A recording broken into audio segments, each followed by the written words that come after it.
As they escaped the cursed house one by one, they began to look around at those who survived. Only then, as they counted the survivors, did they see Clara clutching her side.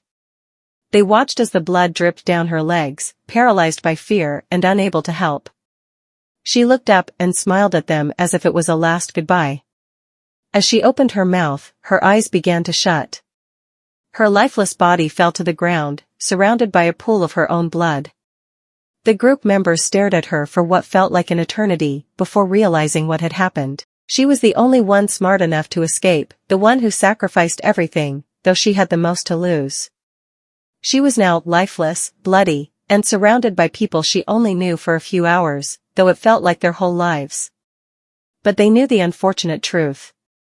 The fact that they would have to leave her behind. Knowing that she sacrificed everything while the remaining survivors wouldn't sacrifice anything for her. They walked away, looking back every so often as her body became colder. They covered their ears as they could hear the screams from those left behind in the house. Forever burdened by the guilt of those who were left behind and unable to be helped.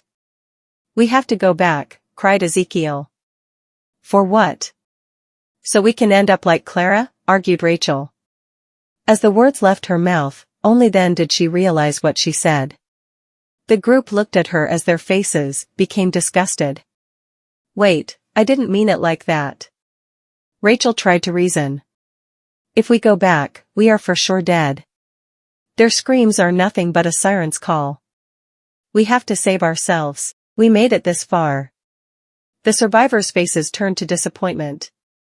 "I would rather die, knowing I tried to help, than live with the guilt of what we did," Jackson said harshly. "You can't be serious. It's a death wish. It's not our fault, they're incompetent. They had all the time in the world. We tried to help them. They didn't want it. We're not saying you have to go with us, but we're going back, so either you come with us or you don't. We honestly don't care." As the rest of the survivors headed back to the house, Rachel began to swell with anger. All her life, she felt like she was drowning, yet no one wanted to save her. She would cry for help, though, the lifeguard couldn't swim.